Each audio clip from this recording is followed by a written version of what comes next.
अस्सलामुअलैकुम sir. Social media पे कुछ काकियाँ बहुत अच्छा काम कर रही हैं, बहुत अच्छी वीडियोस और पोस्ट शेयर कर रही हैं, जिनमें से अक्सर हम भी आगे फॉरवर्ड करते हैं। लेकिन अब कुछ अरसे से एक मसला जो है वो सामने आ रहा है, वो ये कि जब से ये रीज़न्स खुल खुल के शेयर हो रहे हैं कि इस बीमारी की वजह ये, इस बीमारी की वजह ये, तो जो काकियाँ हमसे अटैच हैं वो इन रीज़न्स के पीछे ही पड़ गई हैं। अक्सर काकियाँ जो हैं वो यही सवाल करती हैं कि हमारी ये जो बीमारी है इसकी वजह क्या है। किसी को हम दिल की आवाज़ सुनते हुए गाइड कर भी दें तो अब सबको एक ही खोज लग गई है, सब इसी दौड़ में लग गए हैं और अपनी हद तक शायद ठीक भी होता। लेकिन अब तो ये सूरत हाल भी सामने आ रही है कि अपने से अटैच लोग जो हैं, उनके घर वाले, रिश्तेदार, दोस्त, वो उनको किसी मुश्किल, मुसीबत या बीमारी में मुब्तला देखें तो रीज़न्स पूछना शुरू कर देते हैं। तो सर, ये अजीब सी सूरत हाल सामने आ रही है।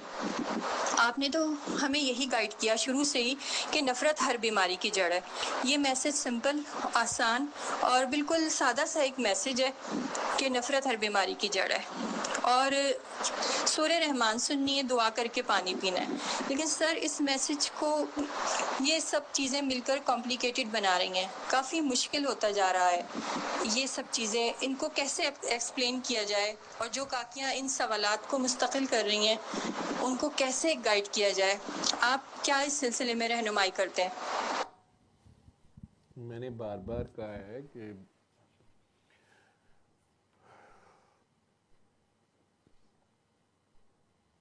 जहाँ तक लफ्ज़ था ना, नफ़रत हर बीमारी की जड़ है, ये बाबा जी के अल्फाज हैं, ये मैसेज का पार्ट है। मेन मैसेज अगर देखा जाए तो बाबा जी के ये अल्फाज ब्लैक कार्ड पे नहीं लिखे हुए। ब्लैक कार्ड पे माफ़ी की बात भी नहीं लिखी हुई, माफ़ करने की बात भी नहीं लिखी हुई, शर्मिंदा की बात भी नहीं लिखी हुई, तौबा की बात भी नहीं लिखी हुई, सरेंडर की बात भी नहीं लिखी हुई। ठीक है, बस एक सादा सा तरीक़ाकार बताया गया है जनरल पब्लिक के लिए।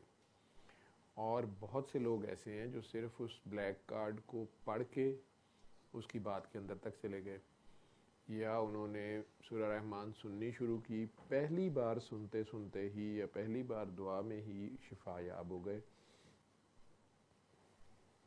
कुछ को 5वें दिन, किसी को 7वें दिन सुन के शिफा हो गई, कुछ को नहीं हुई, दोबारा रब्ता किया, यार एक बार और सुन लें, दूसरी बार सुनते सुनते शिफा हो गई, नहीं हुई, उन्हें कहा गया आप दुआ करते रहें, हो सके तो आगे करवाएं, अल्लाह खैर करेगा। उनके लिए एक नया क्वेश्चन पैदा, उनमें से कुछ ने तो कहा कि नहीं, ना मैंने दुआ करनी है, भाड़ में जाओ, ना मैं करवाता हूँ किसी को, तो गायब हो गए।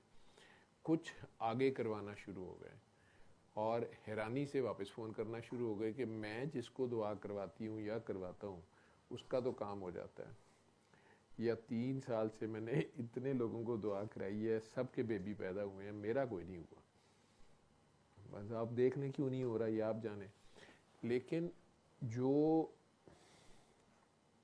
पहली बार बात की जाती है उसमें मैंने ज़्यादा ज़ोर माफ़ी पे देना शुरू कर दिया कि माफ़ करें, या तलाफ़ी पे देना शुरू कर दिया। उस पर एतराज़ात भी आए पुराने लोगों के भी। सोशल मीडिया की वजह से बात ज़्यादा फैली भी, गई भी, डिटेल में समझाई गई। मकसद कैरेक्टर बिल्डिंग की तरफ था। बाबा जी की इजाज़त से ही मैं बोलता होता था। जब मुझे कहीं साथ लेके जाते थे, हर जगह तो आप लोग साथ नहीं होते थे, और उन 2.5 सालों में वो जगह जगह मुझे गश्त पे साथ लेके जाते थे और वहाँ जाके खुद खामोश होकर बैठ जाते थे और मुझे कहते थे काका बाबा आप बात करें, मैसेज दें। तो मेरी जो भी समझ थी सारी बाबा जी के थ्रू। जब वो अकेले मैं उनके साथ बैठा होता था या कुछ केसेस डिस्कस करता था जो ठीक नहीं होते थे, मेजॉरिटी जो बाकी सीनियर्स मेरे से पहले लोग काम कर रहे थे, उनको बाबा जी ने ये कहा होता था कि बाबा जी उनको बताते थे कि मेरा नाम नहीं लेना, मेरा बताना ही नहीं है, और आपने खुद ही ये मैसेज देना है और लोगों को ठीक करना है, और फिर उनमें से जो आगे चले उन्हें ट्रेन करना है। मेरा केस उल्टा उन्होंने किया। मुझे वो पहले दिन से ये कहते थे कि मैं उनका नंबर दे देता था, मुझे मना भी नहीं करते थे। जैसे अभी भी कामी भी बता रहा था कि बाबा जी ने मुझे कहा कि तेरे कुछ लोगों के मुझे फ़ोन आए हैं तो तू भी दुआएं करा रहा है, मतलब, और मैं बड़ा खुश हुआ कि बाबा जी तक मेरी बात की मैं दुआ करा रहा हूँ, काम कर रहा हूँ। तो उन्होंने ये नहीं कहा कि तुमने मेरा नंबर क्यों दिया, क्योंकि उन्हें हमारा पता था कि हम क्या कर रहे हैं, क्या करेंगे, कितने जोगे हैं, कितने पानी में। अपनी उनकी मर्जी होगी। हम हैरान होते थे कई पुरानों को देख के जब वो हमें कहते थे कि तुमने बाबा जी की क्यों बुला लिया, इस बंदे को क्यों नंबर दिया, या तुम हर एक को ही दुआ कराते रहते हो, या तुमने इतने ज़्यादा इकट्ठे लोगों को दुआ करा दी, तुम्हें कुछ होता नहीं है। उनमें से बहुत से थे जिन्हें दुआ करवाते हुए उनकी अपनी तबीयत ख़राब होती थी, और हमें यही पता चलता था कि दुआ कराने से उनकी कैफियत ये हो गई, वो हो गई। आज भी ऐसे लोग हैं, और बड़े बड़े सीनियर लोग हैं, उनके काके काकियाँ बाबा जी को जानते ही नहीं हैं, उन्हें पता ही नहीं है। वो लोग बड़े हैरान होते हैं कि मुझे आपकी वीडियो से पता लगा ये सूरा रहमान का मैसेज इनका है, तो हम लिल्ला आए हैं, दरबार आए हैं, उर्स पे आए हैं, तो हमें ये पता चला, वो पता चला। बहरहाल तो बाबा जी का सेल्फ प्रोजेक्शन मकसद भी नहीं था, मकसद मैसेज फैलाना था और कैरेक्टर बिल्डिंग था, थॉट प्रोसेस को चेंज करना था, सूरा रहमान वाले की तरफ तवज्जो मबजूल करवानी थी, ये मकसद था उनका। वो मैसेज कार्ड के ऊपर था, ठीक है। अब बहुत से लोग वो कार्ड देख के या पैगाम सुन के ना सुनते थे, ना करते थे, इग्नोर कर देते थे, उल्टा मजाक उड़ाते थे, एतराज़ करते थे। बहुत से लोग करते थे, उनके काम हो जाते थे, वो आइंदा फिर के लिए रख लेते थे कि कोई और काम पड़ेगा तो सुन लेंगे, ये और क्लास। मैसेज उन तक भी पहुंच गया। फिर इससे अलहदा एक क्लास थी जो सुन रही होती थी, आपसे रब्ता भी करती थी। वो कहती मैंने सुन तो लिया है लेकिन मेरा भी काम नहीं हुआ, या मुझे सुनते हुए ये हो गया, वो हो गया। आप उसे गाइड करते थे कि आप साथ कुछ और पढ़ रहे होंगे, एक्स्ट्रा कुछ कर रहे होंगे, या आप खुली आंखों से 3 बार अल्लाह कर लें, तबीयत ख़राब हो रही है, तो आप उसे गाइडेंस देते थे, वो आपके साथ अटैच रहता था बंदा। फिर इनमें से और मज़ीद अगले लोग निकलते हैं, तो ये सारा मैसेज उन लोगों के लिए नहीं था। अब इससे अगला मैसेज आता था, जो लोग पूरा हफ्ता सुन के भी आपको कॉल करते थे या मिलते थे और मिलते हैं, और आप वो कहते हैं मेरा काम हुआ या नहीं हुआ, मुझे बड़ा प्यारा लगा, मुझे उसमें सुकून मिला है, मैं आगे बता सकता हूँ या बता सकती हूँ। तो हम कहते हैं हाँ हाँ बिल्कुल आप बताएं। अब इनको आप ग्रूम या ट्रेन करने की कोशिश करते हैं, इनको आपको टाइम देना होता है, इनको आपने प्यार करना होता है। अब इन लोगों में ये टेंडेंसी होती है, डेफिनेटली हर एक का ज़र्फ मैंने कहा ना डिफरेंट है।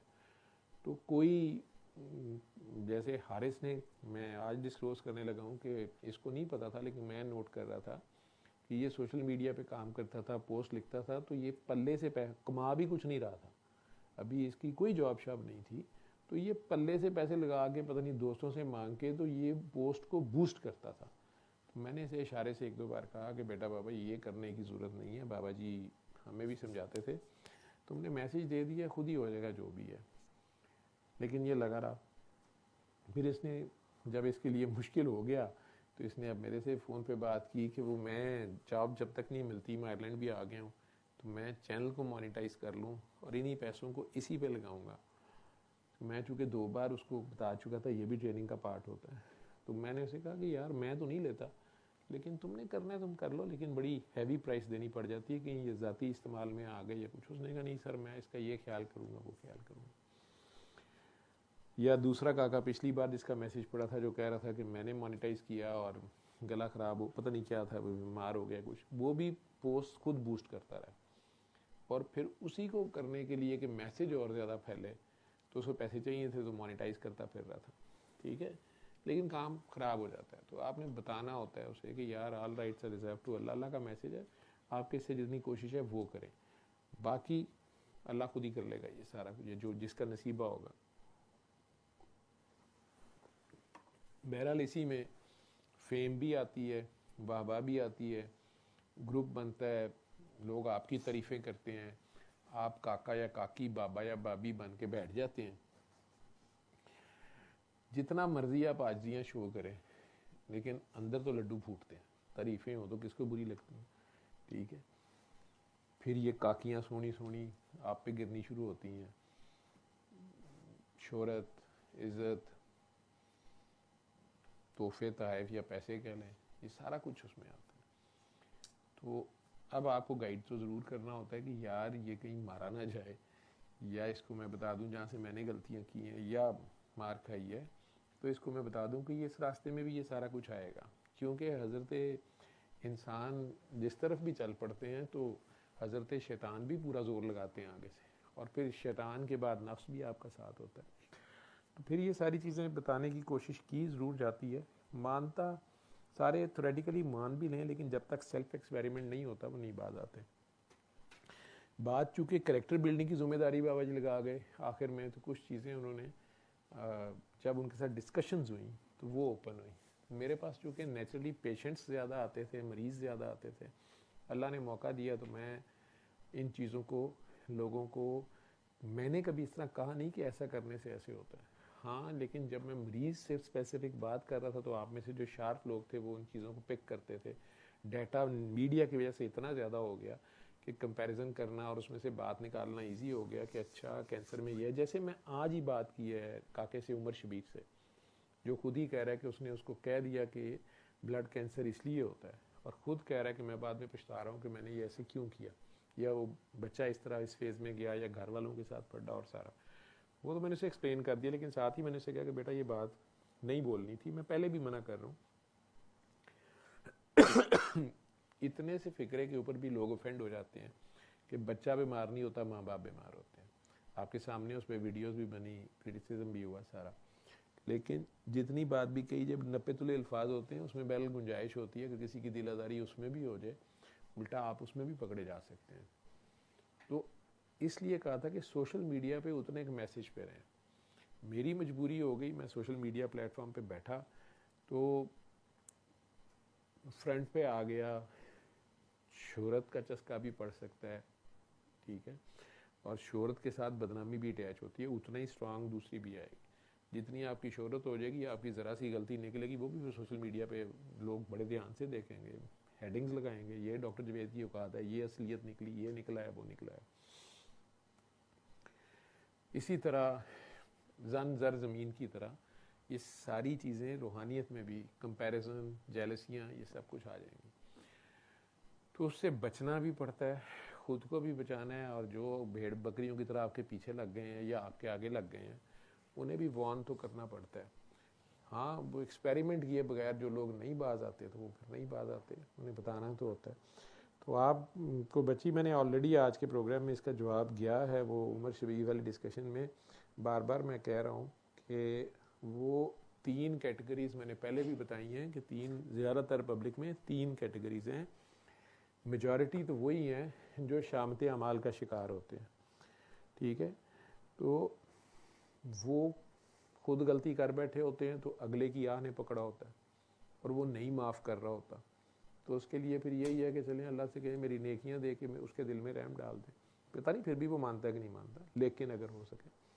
दूसरा, या ये किसी को माफ़ नहीं कर रहे होते, मजलूम को कई बार नहीं पता चलता कि वो खुद जालिम बन गया हुआ है, वो मजलूम ही बन रहा होता है, ठीक है। मैं बड़ी भरी महफिल में या चौक में कोई बंदा मुझे खाम खा थप्पड़ मार देता है तो मैं उसको बदले में एक थप्पड़ मार सकता हूँ, ठीक है, माफ़ कर दूँ तो और बेहतर है, ठीक, लेकिन मुझे अल्लाह ने एक थप्पड़ मारने की इजाज़त दी है, लेकिन मैं गुस्से में एक थप्पड़ भी मारा है और 2 गालियाँ भी दी हैं, अब जालिम मैं हूँ और मैं अभी भी अल्लाह का दरवाज़ा नॉक करी जा रहा हूँ, अली हक पढ़ दूंगा मैं, ठीक है जी। तो फिर 2 गालियाँ तो मुझे भी पड़ेंगी, क्योंकि बैलेंस उसने रखना है। जो सलाम के बारे में इतना ध्यान रख रहा है कि यार तुम्हें कोई सलाम करे तो उससे ज़्यादा बढ़ के दो, नहीं तो कम से कम उतना तो दो, नहीं तो मैं बारीक हर चीज़ का हिसाब करने वाला हूँ। उसने बैलेंस क्रिएट किया हुआ है, तो खैर और शर का बैलेंस उसने खुद रखा हुआ है। खैर तो बहुत ज़्यादा बढ़ जाएगी, आउट ऑफ बैलेंस हो जाएगी, जिनको वो खुद पाकी अता करे उनको भी वो नमाज कायम रखने और कुर्बानी देते रहने की तलकीन कर रहा है, और जो खुद से खैर से पाक होने की कोशिश करें और बहुत ज़्यादा ज़िक्र अज़कार और इबादत करें तो उन्हें फिर साथ जो है वो इबादत के साथ साथ रियाजत भी बढ़ानी होती है। उसकी कमी हो जाए तो यही हाल होता है कि वो या कैफियत या जादू टूना समझना शुरू कर देते हैं, या ज़हनी तौर पे वो फिर इफ़ेक्ट हो जाते हैं। जब मर्ज़ी के रिज़ल्ट्स नहीं मिलते तो शिकवा शिकायत कर जाते हैं, इवन ब्लेस्फेमस थॉट तक आ जाती है, फिर उसमें फंस जाते हैं। तो खामखा अपने आप को जब जबर से आप करते हैं, दीन में जबर नहीं है, जबर से उसको उसी रास्ते पे चलने की कोशिश करते हैं या पाकी अटेन करने की कोशिश करते हैं, तो फंस जाते हैं। कैरेक्टर बिल्डिंग के प्रोसेस में सिर्फ लोगों को झंझोड़ने के लिए कि यार कुरान करीम अमल की किताब थी, और अगर आप लोगों को समझ नहीं आ रही, अगर अच्छा अमल करने पे कहा जा रहा है कि ये नेकी है और इसमें ये रिवॉर्ड है, इस तरह नहीं समझ आ रही, तो फिर ये समझ लो कि इसके अपोजिट जाना ही ब्लेसफेमी है कुरान की। और जब कुरान पढ़ने का भी दावा करते हो, कुरान हिफ्ज़ करने का भी दावा करते हो, कुरानी मुसलमान भी अपने आप को शो करते हो, लेकिन उस दिन दहाड़े खुदा के सामने उसकी मखलूक से जुल्म करते हो, तो फंस जाते हो। हुलिया भी तुमने शरई बनाया हो, हाफिज़ भी बने हुए हो, माथे पे मेहराब हो, नमाजी भी बने हुए हो, कुरान को भी ऐन और ऐन के फ़र्क से सुना रहे हो लोगों को, लेकिन उसके बावजूद अगर आपका प्रैक्टिकल उससे अपोजिट है तो आप फंस जाएंगे। तो आदि मैंने कहा ना कि एक पार्ट वो है जो अपने ही किए धरे में फंसा होता है और उसके कॉन्सिक्वेंसेस में शामते अमाल में होता है। एक वो है जो माफ़ नहीं कर रहे होते, एक को कोई माफ़ नहीं कर रहा होता। तो ये मेजॉरिटी का केस ये है। तो बहुत थोड़े हैं जो अल्लाह वाले हैं, उन पे भी यही एपरेंटली बीमारियां या प्रॉब्लम्स आई हुई होती हैं। इन्होंने कोई गुनाह नहीं किया होता, ये आजमाइश में होते हैं, ये टेस्ट वाले होते हैं, ठीक है। और इनको नहीं ये सुनाना होता कि तुमने गुनाह किया हो या तुम किसी को माफ़ नहीं कर रहे या तुम्हें कोई नहीं माफ़ कर रहा। वो कई बार पिट उठते हैं कि यार मैंने तो सारों को माफ़ किया, जो कोई मुझे माफ़ नहीं कर रहा मुझे उस तक ले जाए, मैं उससे भी माफ़ी मांगूँ या क्या करूँ। वो आजमाइश में होते हैं, निशानी होती है सब्र के साथ, खुदा का इंतज़ार कर रहे होते हैं। आप उन्हें लाख हेल्प ऑफर करें वो भी लेने पे तैयार नहीं होते। लेकिन आजमाइश अपनी अपनी है। अब आप आजमाइश वाले को ये कह दें कि नहीं नहीं ये तुमने फलाना किया तो ज़रूरी तुमने ऐसे किया है, दूसरा जिन्होंने किया भी हुआ है उनको डायरेक्ट अगर ये बात कहेंगे तो वो ऑफेंड होंगे, ठीक है। तो ये शुगर कोट करके एक लाइन भी बड़ी है अगर किसी ने सोचना है, ठीक, तो वो फिर एक लाइन भी किसी के लिए बड़ी होती है कि अल्लाह तो माफ़ करता है, हम ही नहीं माफ़ कर रहे होते। तो अल्लाह तो रहमान है, तो अल्लाह तो ज़रूर माफ़ करता है, इसमें हमारा बिलीफ होना चाहिए। कोई भी तौबा करके उसको पुकारता है, लेकिन लगता है हम ही नहीं माफ़ कर रहे, हम किसी को माफ़ नहीं कर रहे, या अपने आप को नहीं कर रहे, या अल्लाह से गिले शिकवे नहीं ख़त्म हो रहे, अल्लाह ने ऐसे क्यों किया, वैसे क्यों किया, या अल्लाह की मखलूक को नहीं छोड़ रहे और ख़ुद रोई जा रहे हैं। तो ये 3 मेन ग्रोह हैं जो आपको बार बार मिलेंगे।